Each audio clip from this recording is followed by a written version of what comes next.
안녕하십니까. 거꾸로 투자하는 쇼킹 부동산입니다. 오늘은 작년 12월 19일 멤버십 영상을 공개합니다.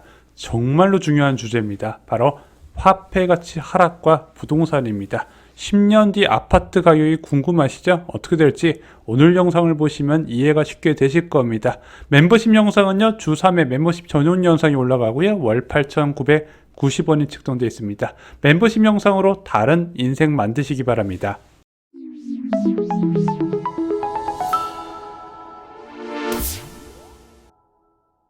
안녕하십니까. 멤버십 가족 여러분, 오늘도 3주택을 위한 또 한 걸음을 시작해 보겠습니다. 오늘 영상은 좀 특별히 준비했습니다. 여러분들이 왜 아파트를 사야 될까, 그리고 아파트를 살 때 왜 가장 비싼 곳을 사야 될까, 마지막으로 왜 주택수를 늘려야 될까, 오늘 영상은 무조건 끝까지 보시는 것을 추천드립니다.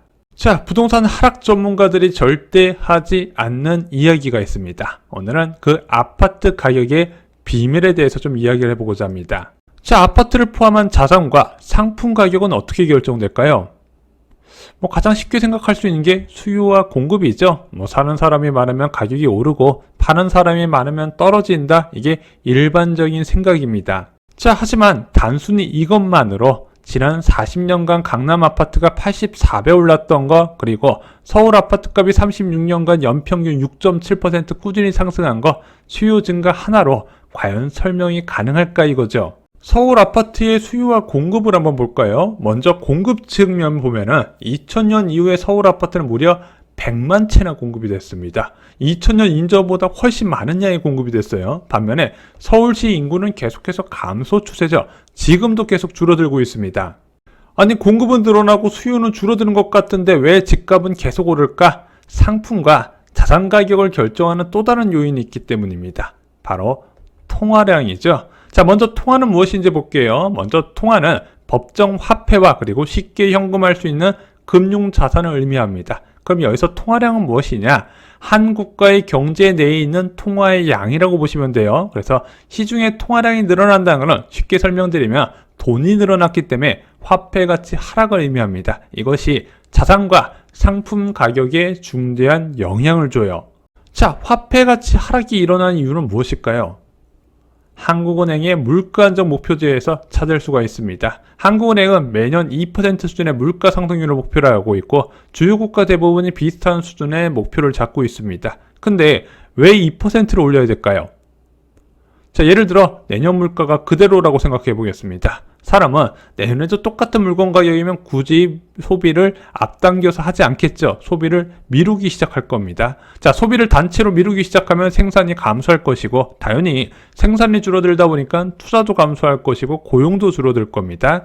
자금 수요도 같이 줄어들고, 당연히 줄어든 자금 수요의 대출 금리도 하락세가 나타나겠죠. 결국에는 대출 금리 하락은 예금 금리 하락으로 연결되고, 예금 금리 하락은 예금 감소로 이어지네. 야, 그럼 굳이 뭐하러 은행에 맡겨놓겠냐? 집에 금고에 쌓아놔야지. 자, 그러면서 돈이 돌지 않으면서 죽은 경제가 됩니다. 그래서 한국은행이 물가 상승률 2%를 목표로 하는 이유는 바로 자원의 효율적인 배분을 위해서 하는 거죠. 그러기 위해서는 반드시 물가가 올라가야 됩니다. 그래서 가장 무서운 게 인플레이션이 아니라 디플레이션이라는 이야기가 나온 게 바로 여기에 있는 겁니다.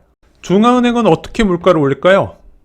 간단합니다. 시중에 돈을 많이 풀면 됩니다. 자, 시중에 돈을 많이 풀면 당연히 돈이 증가하면서 수요가 늘어날 것이고, 또한 돈이 늘어나는 것 반대로 해서 원자재 가격은 상승하게 될 겁니다. 그럼 수요 측, 공급 측 인플레이션이 동시에 작용하면서 물가가 올라가겠죠. 그래서 중앙은행은요, 인플레이션이 심하지 않다면 계속해서 돈을 풀게 돼 있습니다. 자, 중앙은행이 직접 푸는 돈을 뭐라고 할까요? 본원 통화라고 합니다. 중앙은행으로부터 풀려나가는 1차원적인 화폐 공급이라고 되어 있어요. 현재 한국은행 발표자를 기준으로 보면 2023년 10월 기준 260조의 본원 통화가 풀려있는 상태입니다. 근데 본원 통화 증가율 보니까 마이너스 0.9%로 오히려 줄어들었습니다. 그래서 그래프를 봤더니 실제 최근 2년 사이에 본원 통화가 증가하지 않고 줄어드는 모습이 보이고 있네. 아까 말씀드렸죠. 중앙은행은 인플레이션이 심하면은 통화량 증가를 하지 않는다. 그래서 지금은 인플레이션이 심하다는 걸 중앙은행이 인식하고 돈을 풀고 있지 않은 겁니다. 자, 하지만 본원 통화 증가만으로 한계가 있지 않을까요? 맞습니다. 한계가 있죠. 자, 근데 걱정하지 마세요. 알아서 통화량은 증가합니다. 바로 예금 통화 창출 덕분이죠. 예금 통화 창출은 간단합니다. A씨가 있어요. 은행에 1억 원을 예치했습니다. 자, 은행은 여기서 지급 준비율 10%를 제외하고 9천만 원을 B씨한테 대출해줬다고 생각해 보겠습니다. B씨는 이것을 받아서 아직 투자할 때가 아니다. 잠깐 돈으로 보관해야지 다시 예금을 합니다. 그렇게 9천만 원이 다시 은행으로 들어왔어요. 은행은 여기서 다시 지급 준비율을 제외하고 8천만 원을 C에게 대출해 줬습니다. 그리고 C는 다시 이것을 예금을 하게 되는 거죠. 이런 식으로 1억 원의 현금이 계속해서 대출과 예금을 통하여서 통화량이 증가하게 됩니다. 경제 주체들, 민간, 가계, 정부는 이런 식으로 예금과 대출을 적극적으로 활용하고 통화량은 수십 배 증가하게 되는 구조가 만들어져요. 자, 그럼 이것을 어떻게 확인할까요? 일반적으로 M2 통화라고 불리는 광의 통화를 보시면 됩니다. 아까 말씀드렸던 본원 통화의 현금, 요구불 예금, 수실 출금 예금, 2년 미만 금융상품까지 포함을 하죠. 현재 M2 통화는 3,858조 원 규모입니다. 아까 말씀드렸던 본원 통화의 19배 규모인데 증가율 봤더니 0.3%로 아까 본원 통화와 다르게 늘어나고 있죠. 자, 이렇게 유동성이 증가하면 집값에는 어떤 영향을 줄까요?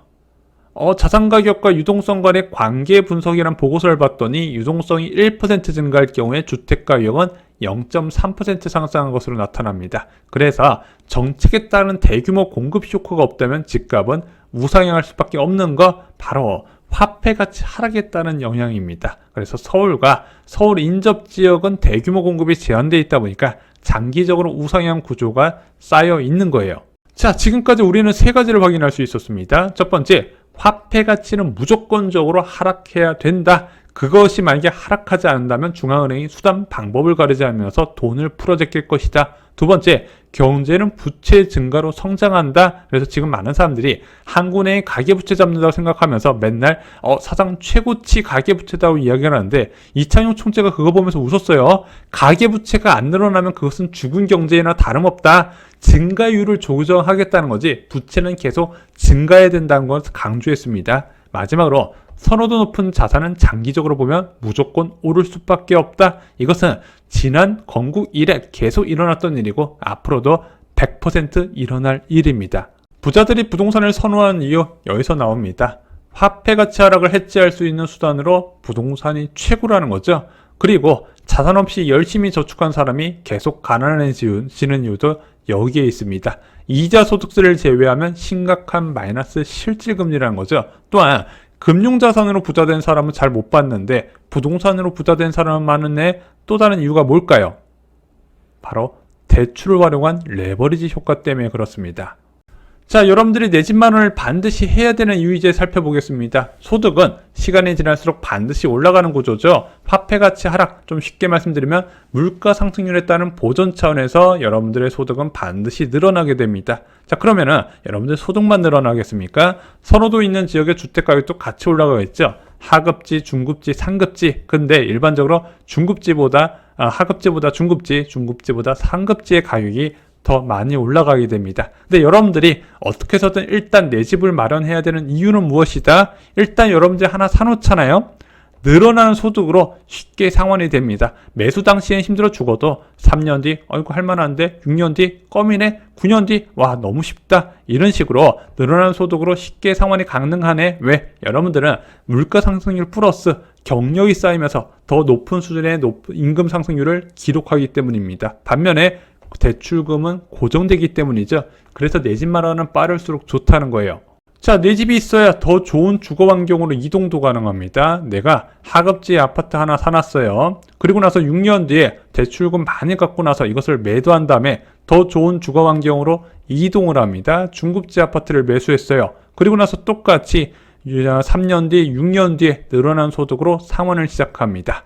자, 만약에 여러분들이 무주택 상태에서 6년 뒤에 늘어난 올라간 중급지 아파트 가격을 살려고 하면 살 수 있다, 없다? 없다. 너무 비싸져 있다는 거죠. 그래서 제가 계속 강조드리는 거, 이런 중급지나 상급지의 고가 아파트는요, 소득으로 사는 것이 아니라 자산으로 사는 것이다. 그래서 내가 중급지나 상급지 아파트를 사고 싶다면 일단 무엇인가 자산을 사고 이 자산을 대출을 갚아 나가면서 그 다음 자산으로 올라갈 생각을 해야 되는데, 많은 사람들이 어떻게 생각한다? 하급지는 갖은 핑계를 대면서 안 사요. 교통이 안 좋다, 교육이 안 좋다, 주변에 조선족이 많다, 아니면 뭐가 안 좋다, 온갖 핑계를 대면서 안 사요. 그 다음에 중급지하고 상급지 아파트 가격을 사고 싶다고 바라봅니다. 그런데 내가 못 사네? 버블이다. 그리고 그렇게 버블이라고 생각하는 사람들의 의견을 대변해주는 전문가도 정말로 많습니다. 이게 현실이에요.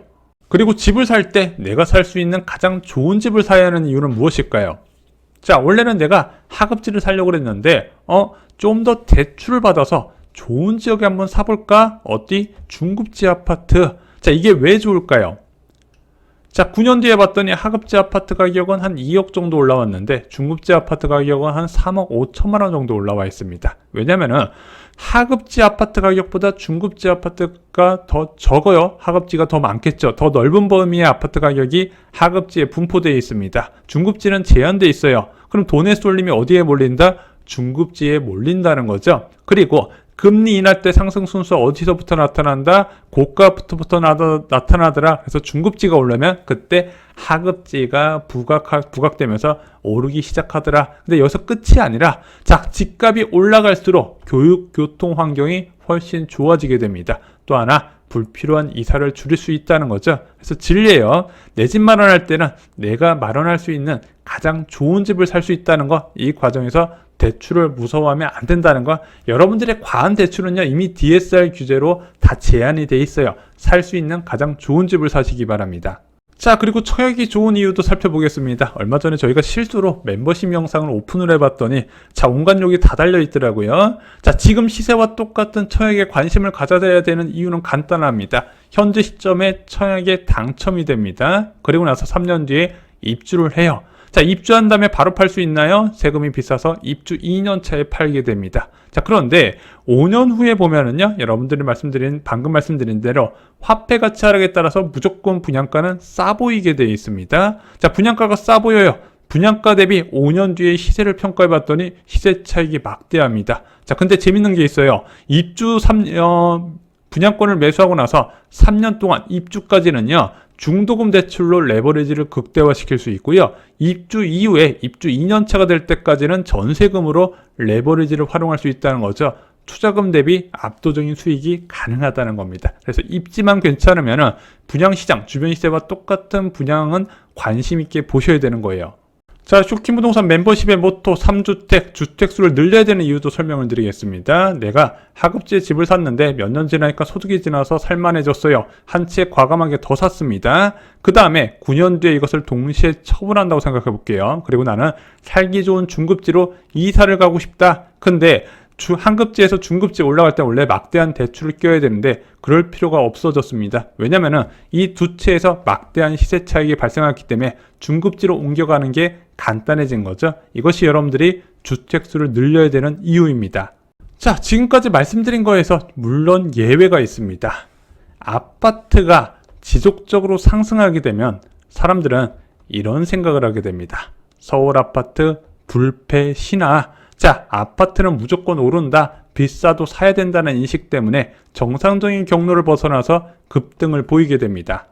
그리고 머지않아 심판의 날이 시작됩니다. 바로 긴축의 시작이죠. 급격한 금리 상승이 시작됩니다. 엄청난 레버리지를 끌어쓴 투자자는 이때 항복을 합니다. 지난 2년간 일어난 일이고 1년 전에 가장 심하게 나타났죠. 이때 레버리지를 많이 끌어쓴 투자자들이 투매로 던지면서 고점 대비 마이너스 30%, 40%, 50% 정도 빠졌었죠. 하지만 10년에 한 번 오는 긴축은요, 이제 그 끝을 향해 가고 있습니다. 미국도 한국도 내년 하반기에서는 금리 인하 논의가 본격화될 겁니다. 긴축 중 아파트 시장의 바닥을 우리는 확인을 했습니다. 그리고 그 이후에 시장 금리가 많이 낮아지면서 긴축 상황에 맞는 시장 가격이 형성되어 있고 그에 따라서 거래가 되고 있죠. 지금은 금리 인하 흐름을 고려한 부동산 매수 전략을 세울 때입니다. 다시 한번 좀 과감해질 필요가 있다는 거죠. 인터넷에는 여전히 많은 사람들이 올 1월 같은, 아니 1월보다 더 심각한 추가 폭락을 기다리고 있습니다. 하지만 보통 더 큰 폭락은 나타나지 않더라고요. 왜? 위기는 빠른 대응을 동반하기 때문입니다. 현재 시장은 부정적으로 보시기보다는 긍정적으로 보시는 게 맞다는 게 제 생각입니다. 오늘 영상 정리드리면요, 경제 성장은 화폐 가치 하락과 부채 증가로 이어진다는 거, 공급이 제한된 선호 높은 자산은 이런 과정에서 장기적으로 상승할 수밖에 없다는 거, 지난 과거에도 그랬고 앞으로도 그렇다는 겁니다. 또한 내가 살 수 있는 가장 좋은 아파트를 골라야 된다는 거, 마지막으로 정말 경계해야 되는 큰 위험은 이제 끝났다는 것도 말씀을 드렸습니다. 여러분의 미래가 풍족했으면 좋겠습니다. 그것을 위해서 제가 할 수 있는 노력을 다하겠습니다. 오늘 영상만 계속 기억하신다 그래도 여러분의 미래는 분명히 달라질 거라 생각합니다. 긴 영상 시청해 주셔서 감사합니다.